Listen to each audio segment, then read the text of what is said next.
Hello friends, welcome to my YouTube channel All PC Centre. आज हम चर्चा करने वाले हैं फंडामेंटल राइट्स अर्थात मौलिक अधिकारों के बारे में। स्टार्ट करने से पहले मैं आपसे दो बातें कहना चाहता हूँ। पहला ये कि इस वीडियो को आप पूरा ज़रूर देखें, क्योंकि इसमें मैंने मौलिक अधिकारों के इम्पोर्टेंट कंसेप्ट्स को क्लियर करते हुए पिछले वर्षों में पूछे गए प्रश्नों की चर्चा की है। साथ ही आने वाली विभिन्न परीक्षाएँ जैसे बीपीएससी, जेपीएससी, एसएससी, दरोगा आदि में मौलिक अधिकारों से संबंधित जो प्रश्न पूछे जा सकते हैं उसकी भी चर्चा की गई है। दूसरी बात ये कि अगर आपके पास अभी पेन और नोटबुक हो तो इसके इम्पोर्टेंट फैक्ट्स को आप नोट करते चले, ताकि बाद में आपको रिवीजन करने में कोई परेशानी ना हो। तो चलिए स्टार्ट करते हैं। विश्व में सबसे पहले ब्रिटेन में मौलिक अधिकारों का विकास हुआ, इसलिए मौलिक अधिकार की जननी ब्रिटेन को कहा जाता है। भारतीय संविधान के मौलिक अधिकारों का स्रोत यूएसए अर्थात संयुक्त राज्य अमेरिका है। अगर आप लोग को एग्जाम में यह क्वेश्चन पूछा जाता है कि भारतीय संविधान में उल्लिखित मौलिक अधिकार किस देश के संविधान से प्रेरित है, तो उसका आंसर क्या होगा? संयुक्त राज्य अमेरिका। भारतीय संविधान के भाग 3 में मौलिक अधिकारों का वर्णन है, जो कि अनुच्छेद 12 से लेकर 35 तक विस्तृत है। संविधान के भाग 3 को भारत का अधिकार पत्र अर्थात मैग्ना कार्टा भी कहा जाता है। शुरुआत में मूल अधिकारों की संख्या 7 थी, अर्थात मूल संविधान में जब संविधान 26 जनवरी 1950 को लागू हुआ था, उस समय मौलिक अधिकारों की संख्या 7 थी। लेकिन वर्तमान में मूल अधिकारों की संख्या 6 है। तो एक कौन सा ऐसा मौलिक अधिकार पहले था जो कि अब नहीं रहा, उसे हटा दिया गया? वो है संपत्ति का अधिकार, जो कि पहले अनुच्छेद 19 और 31 में वर्णित था। इसे 44वां संविधान संशोधन 1978 के द्वारा हटा दिया गया तथा अब इसे अनुच्छेद 300 खंड क के अंतर्गत कानूनी अधिकार के रूप में स्थापित किया गया है। हमारे संविधान में 3 ऐसे मौलिक अधिकार हैं जिसे मूल अधिकारों का स्वर्णिम त्रिभुज अर्थात golden triangle of fundamental rights कहा जाता है। वे अनुच्छेद हैं अनुच्छेद 14, 19 और 21। इन तीनों अनुच्छेद को golden triangle of fundamental rights के नाम से जाना जाता है। कुछ ऐसे मौलिक अधिकार हैं जो सिर्फ भारतीय नागरिकों को ही प्राप्त हैं। वैसे मौलिक अधिकार 5 हैं और वो हैं अनुच्छेद 15, 16, 19, 29 तथा 30। जैसा कि मैंने पहले आपको बताया है कि अनुच्छेद 12 से लेकर 35 तक मौलिक अधिकारों का वर्णन है। तो चलिए एक एक करके सभी अनुच्छेद के बारे में जानते हैं। सबसे पहले अनुच्छेद 12। अनुच्छेद 12 में भाग 3 हेतु राज्य की परिभाषा दी गई है। भाग 3 अर्थात अनुच्छेद 12 में जो राज्य की परिभाषा है वह सिर्फ मौलिक अधिकार से संबंधित है। ठीक। अब अनुच्छेद 13। अनुच्छेद 13 में अन्य विधियों मतलब अन्य जो बनते हैं, कानून जो बनते हैं, अन्य विधियों से मूल अधिकारों की सुरक्षा से संबंधित है। इसको आप इस तरह समझ सकते हैं कि अगर कोई संसद से कोई एक ऐसा कानून बना है जो मूल अधिकारों के खिलाफ है, तो न्यायालय न्यायिक पुनर्विलोकन के तहत, न्यायिक पुनर्विलोकन का वर्णन संविधान के अनुच्छेद 13, 32 और 226 में है, जिसे आप डिटेल में आगे जानेंगे।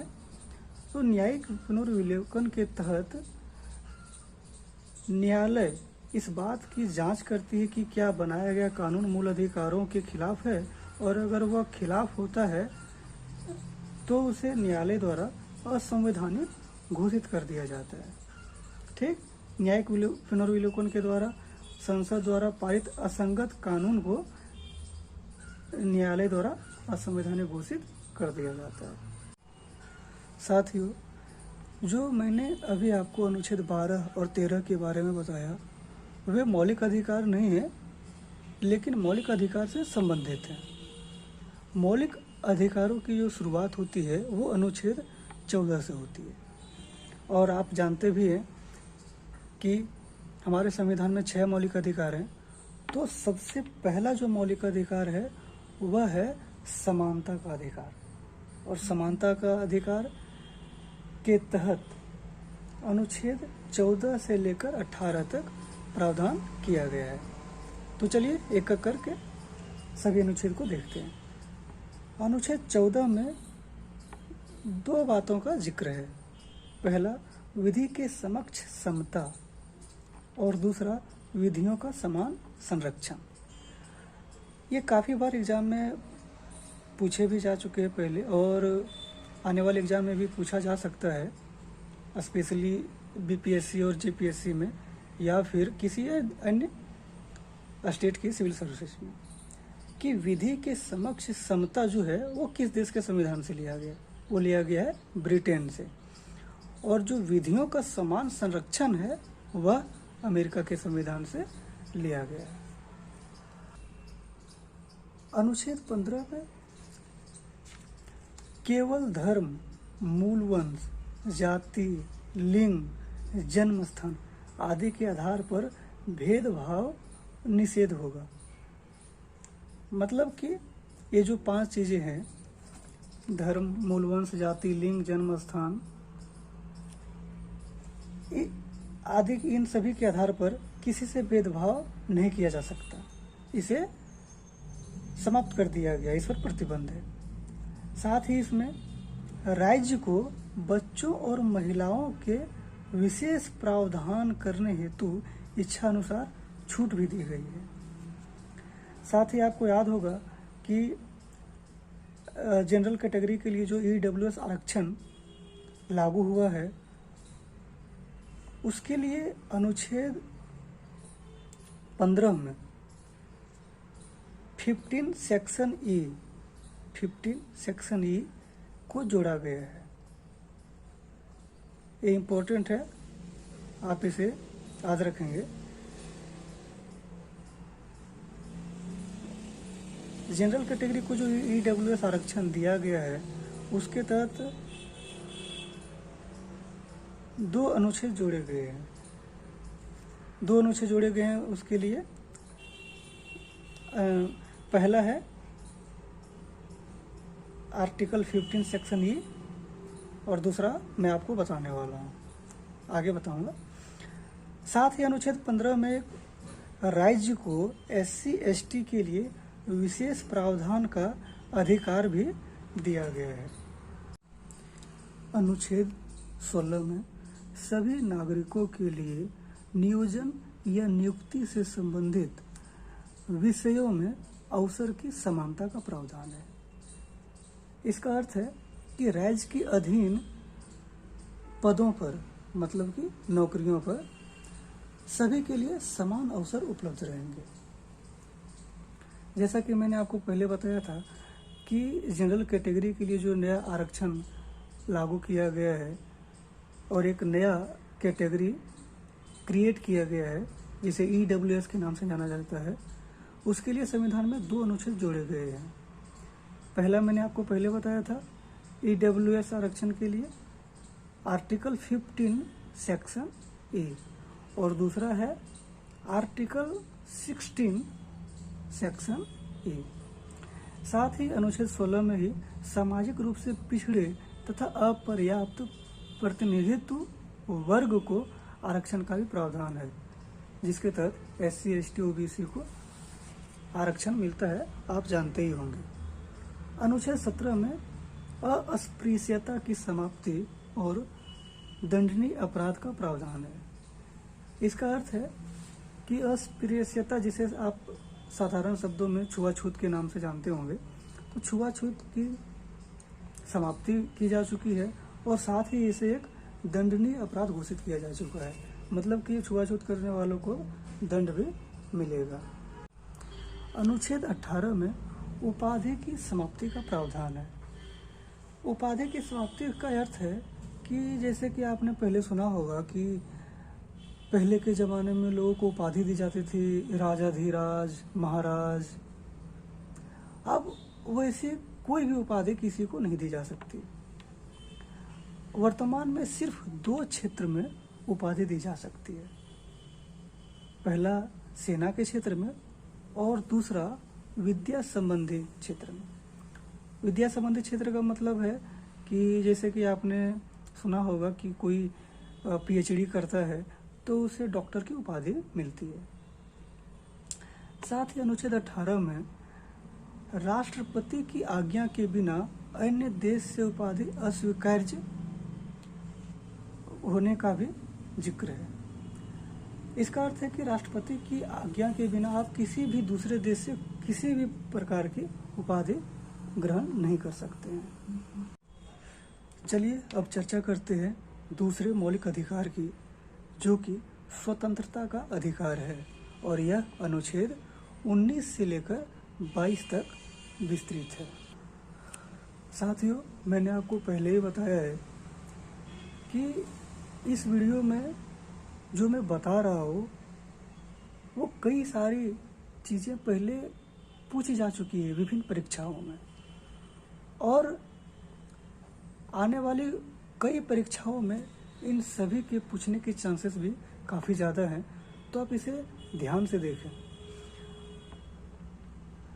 अनुच्छेद 19, देखिए अनुच्छेद 19 से किस प्रकार के प्रश्न पूछे जाते हैं और कई बार पूछे जाते हैं, वो मैं आपको अभी पहले बताता हूँ। पहले इसे समझ लेते हैं। अनुच्छेद 19 में मूलतः 7 इसके खंड थे, 7 इसके पार्ट थे, लेकिन वर्तमान में 6 हैं। एक हटा दिया गया, मैं आपको भी आगे बताऊंगा। तो देखिए 19 सेक्शन ये 19 सेक्शन ये में भाषण और अभिव्यक्ति की आज़ादी का प्रावधान है, और 19 सेक्शन ये में ही प्रेस की स्वतंत्रता आ जाती है। प्रेस की स्वतंत्रता मतलब मीडिया की स्वतंत्रता।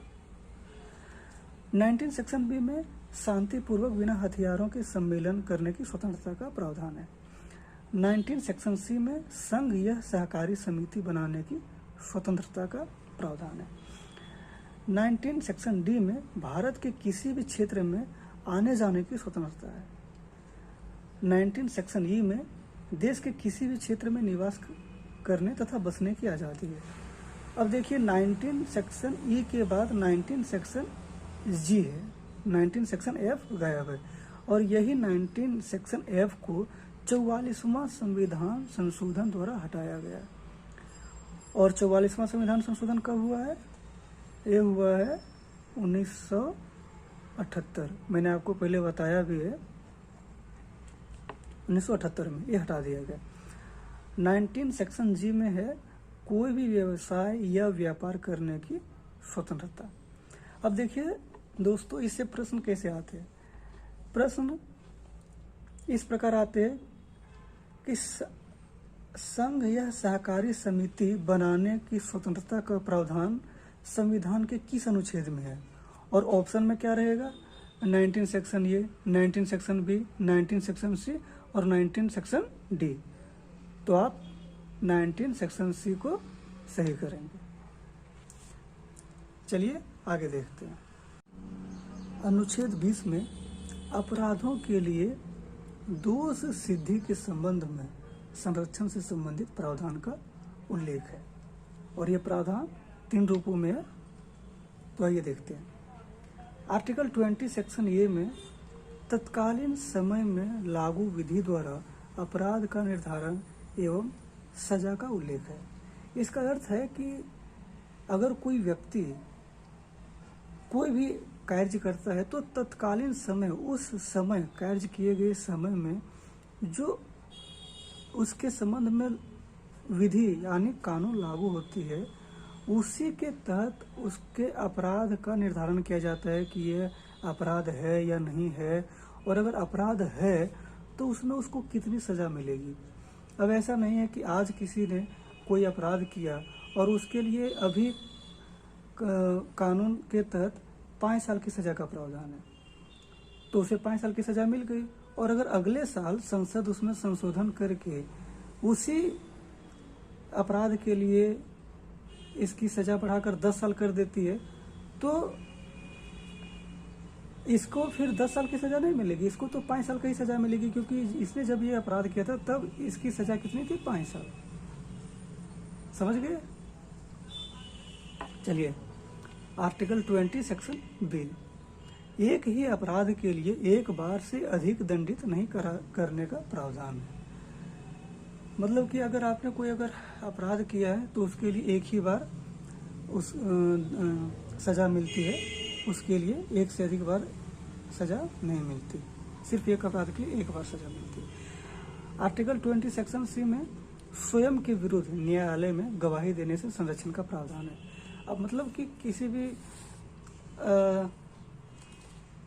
अपराध के लिए या किसी भी कृत्य के लिए स्वयं के खिलाफ, अपने ही खिलाफ गवाही नहीं देने का अधिकार नागरिकों को दिया गया है। अनुच्छेद 21, किसी भी व्यक्ति को विधि द्वारा स्थापित प्रक्रिया के अलावे उसके जीवन और व्यक्तिगत स्वतंत्रता के अधिकार से वंचित नहीं किया जा सकता। इसका अर्थ है कि किसी भी व्यक्ति को विधि द्वारा स्थापित प्रक्रिया यानी कानूनी प्रक्रिया जो है उसी के तहत उसका जीवन छीना जा सकता है, इसके अलावा किसी अन्य विधि द्वारा नहीं। इसे अगर आप एक वाक्य में समझना चाहे तो अनुच्छेद 21 में गरिमापूर्ण जीवन जीने का अधिकार दिया गया है। 86वां संविधान संशोधन 2002 के द्वारा 6 से 14 वर्ष के बच्चों के लिए प्राथमिक शिक्षा के अधिकार को अनुच्छेद 21 सेक्शन ये के अंतर्गत मूल अधिकार घोषित किया गया। साथियों, इसे ध्यान से याद कर ले, क्योंकि ये कई बार एग्जाम में पूछा भी जा चुका है और आने वाले एग्जाम में पूछा भी जा सकता है। ये 86वां संविधान संशोधन है जो कि 2002 में हुआ है। इसी के तहत 6 से 14 वर्ष तक के बच्चों को जो प्राथमिक शिक्षा का अधिकार दिया गया उसे मौलिक अधिकार घोषित किया गया है और अनुच्छेद 21 सेक्शन ये के तहत घोषित किया गया। सुप्रीम कोर्ट ने निजता का अधिकार, आपने राइट टू प्राइवेसी का नाम सुना होगा, वो यही है। निजता का अधिकार को अनुच्छेद 21 के अंतर्गत मौलिक अधिकार घोषित किया गया और ये 2017 में घोषित किया गया। अनुच्छेद 22, कुछ दशाओं में गिरफ्तारी और निरोध से संरक्षण का प्रावधान। ये क्या प्रावधान है, आइए देखते हैं। गिरफ्तारी के कारणों को बताना। अधिक किसी को कभी गिरफ्तार किया जाता है तो उस व्यक्ति को गिरफ्तारी का कारण बताना होगा। गिरफ्तारी के 24 घंटों के अंदर मजिस्ट्रेट के समक्ष पेश करना, अर्थात अगर किसी व्यक्ति को कहीं गिरफ्तार किया जाता है तो 24 घंटे के अंदर किसी सक्षम दंडाधिकारी अर्थात मजिस्ट्रेट के सामने उसे पेश करना होगा, ताकि वह दंडाधिकारी इस बात की पुष्टि कर सके कि उसका कृत्य अपराध, उसका कृत्य अर्थात उसके द्वारा किया गया कार्य अपराध है या नहीं है, इसके निर्धारण के लिए अपने पसंद के वकील से सलाह लेने का अधिकार। तो साथियों, हम लोगों ने 2 मौलिक अधिकारों के बारे में अध्ययन कर लिया है। पहला समानता का अधिकार जो अनुच्छेद 14 से 18 तक विस्तृत था, और दूसरा स्वतंत्रता का अधिकार जो कि अनुच्छेद 19 से लेकर 22 तक विस्तृत है। तो आइए तीसरे मौलिक अधिकार का अध्ययन करते हैं और वह है शोषण के विरुद्ध अधिकार। यह अनुच्छेद 23 से लेकर 24 तक विस्तृत है। अनुच्छेद 23 में मानव के दुर्व्यापार और जबरन श्रम का प्रतिषेध का प्रावधान है। मतलब कि मानव के दुर्व्यापार जैसे कि व्यक्ति को किसी मानव का खरीद फरोख्त मतलब खरीदना बेचना और ज़बरदस्ती कोई कार्य करवाया जाना, ये प्रतिबंध है। ये अनुच्छेद 23 में इसका प्रावधान है। और अनुच्छेद 24 क्या है? अनुच्छेद 24 में 14 वर्ष से कम उम्र के बच्चों को कारखानों, खानों तथा हानिकारक कार्यों में नियुक्ति पर प्रतिषेध, प्रतिबंध एक ही बात है। देखिए दोस्तों, यहाँ से कई बार क्वेश्चन पूछे जा चुके हैं पहले और आने वाली परीक्षाओं में पूछे भी जा सकते हैं। इसमें कन्फ्यूजन यहाँ होता है कि क्वेश्चन पूछा जाता है कि बच्चों के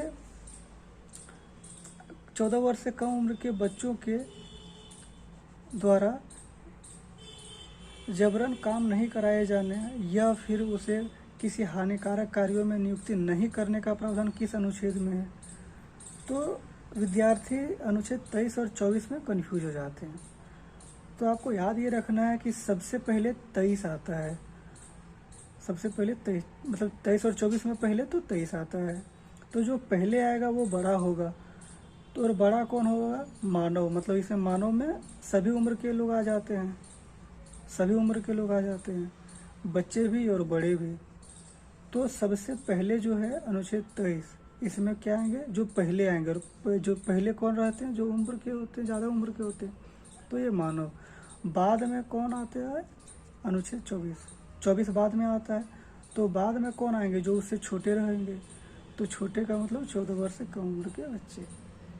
तो ये आप एग्जाम में कंफ्यूज मत कीजिएगा। अगर बच्चों से रिलेटेड क्वेश्चन आए तो अनुच्छेद 24 सही होगा। और व्यक्ति या मानव अगर लिखा हो तो वह अनुच्छेद 23 होगा। साथियों, मैंने अभी तक आपको 3 मौलिक अधिकारों के बारे में बताया है। शेष बचे 3 मौलिक अधिकारों के बारे में मैं आपको अगले वीडियो में बताऊंगा, क्योंकि यह वीडियो काफ़ी लंबी हो जा रही है।